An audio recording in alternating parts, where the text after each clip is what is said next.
Okay, guys, let's move on, and we are going to try and end the war in Europe.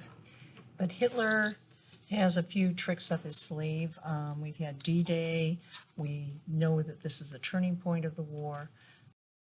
Now he is going to launch something called the Vergeltungswaffe. You don't have to know that. Know that it's called the V1 or a buzz bomb. And this is an unmanned bomb that he is going to launch toward. And this bomb makes a noise. And as long as you can hear it, you're okay because it's got fuel.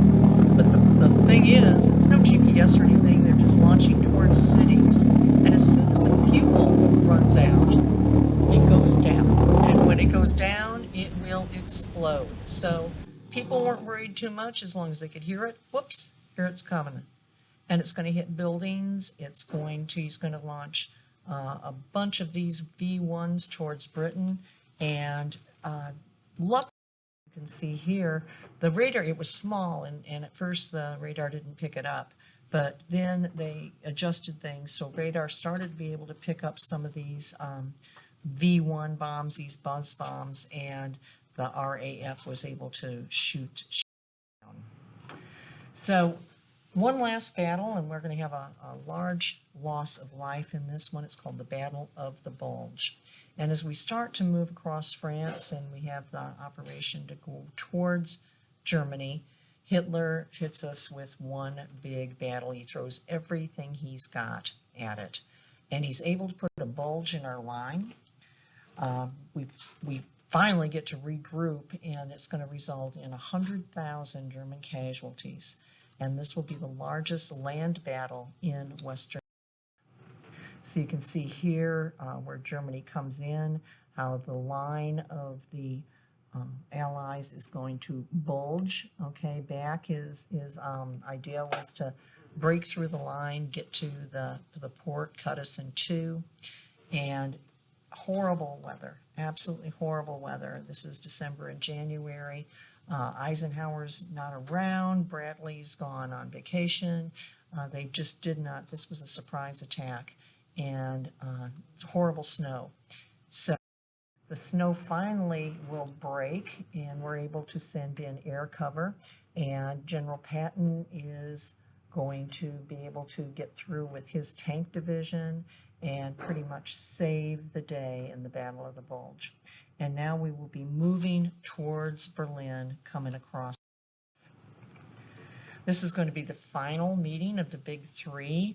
You see Roosevelt in the middle is looking very poorly. He's aged dramatically during this war.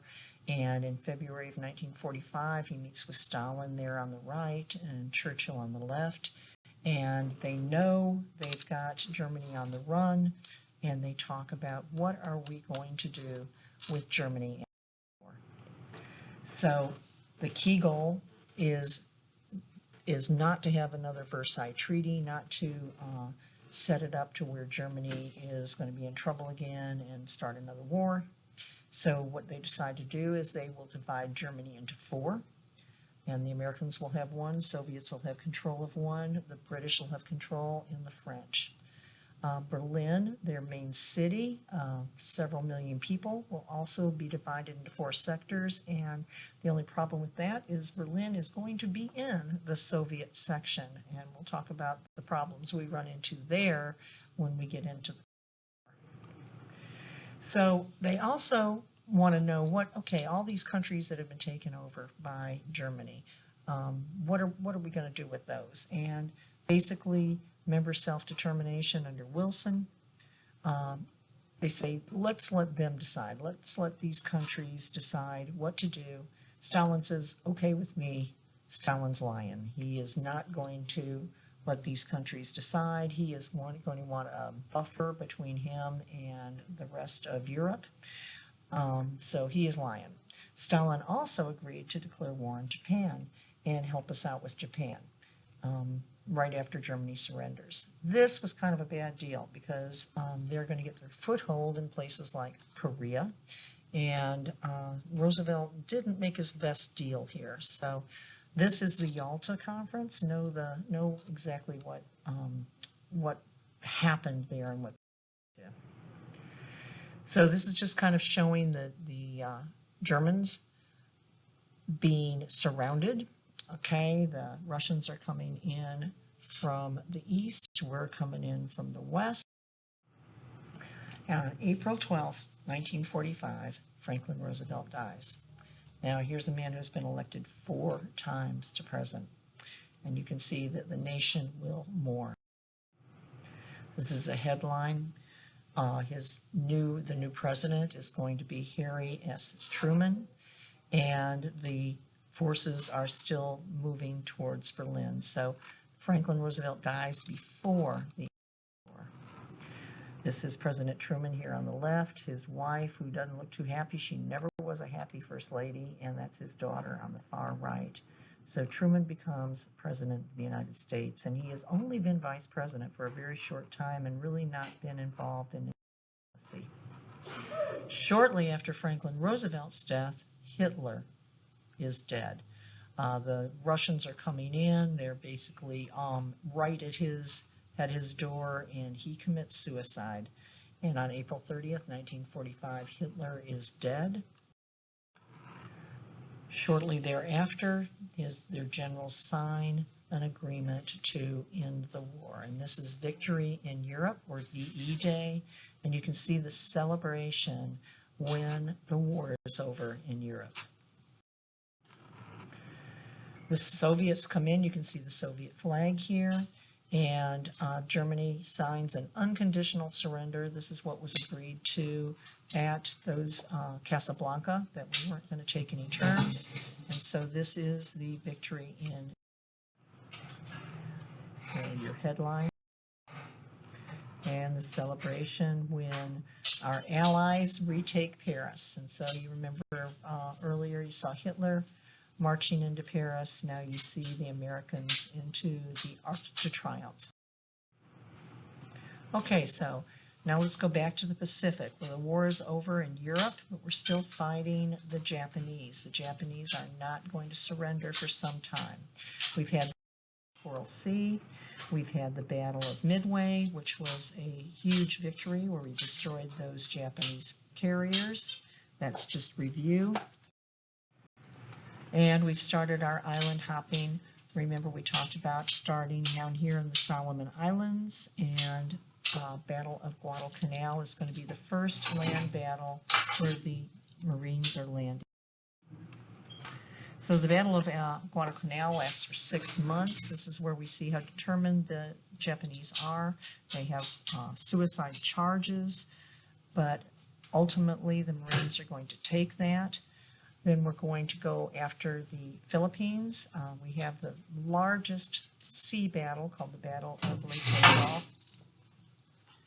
And most of the Japanese fleet is destroyed at this point. Okay, this is where we see the very first kamikaze attacks. So there's going to be months of fighting, and remember what General MacArthur said, he's going to be able to keep his promise and return. So this is showing the Guadalcanal, and you can see the fighting is in jungle-type atmosphere.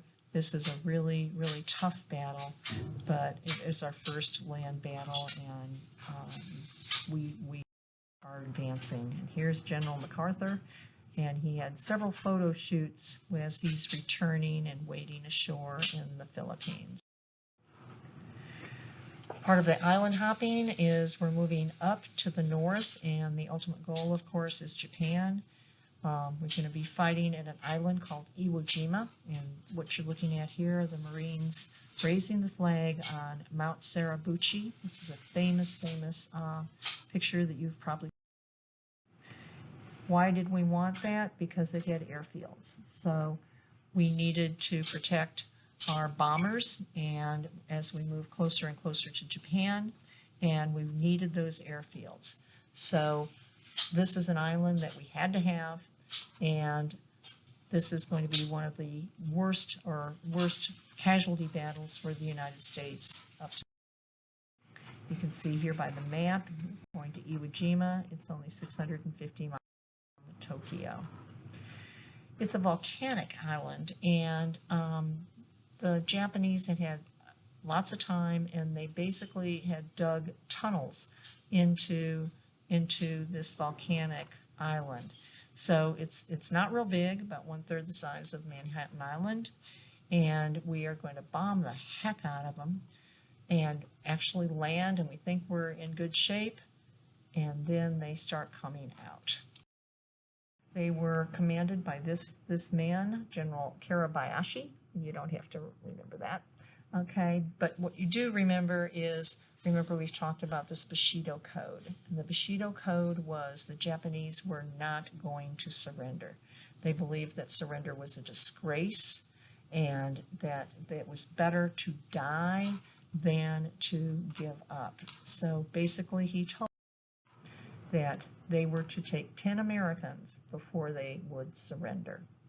If you get a chance, please look at this link. It gives you an overview of the Battle of Iwo Jima.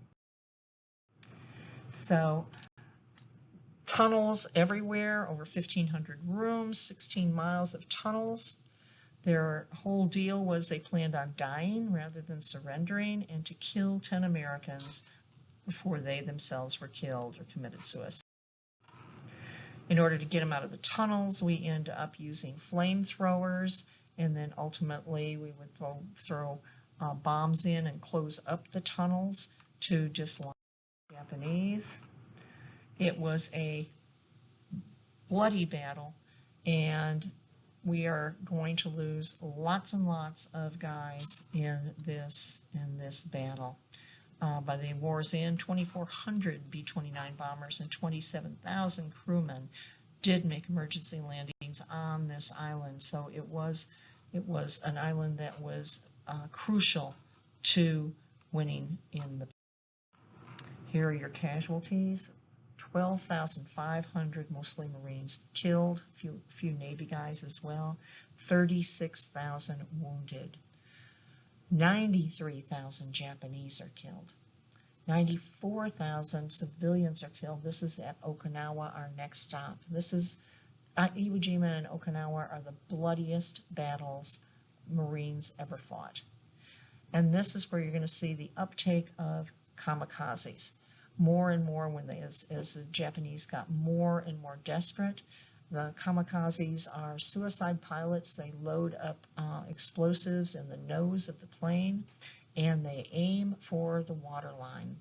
They're going to end up sinking 30 U.S. vessels. It's very difficult to fight against someone who doesn't care if they're. You can see here comes the plane coming in. Of course, our sailors are shooting at him, but that's where he's aiming, right for the waterline of the ship to the ship. So here's your recap. Iwo Jima, it was used as a base. Okinawa, this is the final island before the plan to invade into Japan.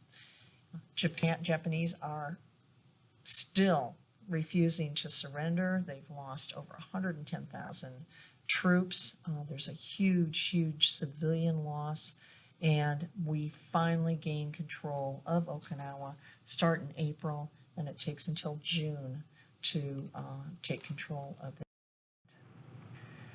By this time, our Marines are just worn out. Okay, you're going to get a lot of guys that are what we call PTSD, post-traumatic stress disorder.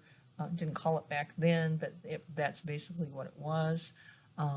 They were not looking forward to invading into Japan. The Japanese were saying that they would fight to the bitter end, even the civilians, and they were anticipating massive losses of human life.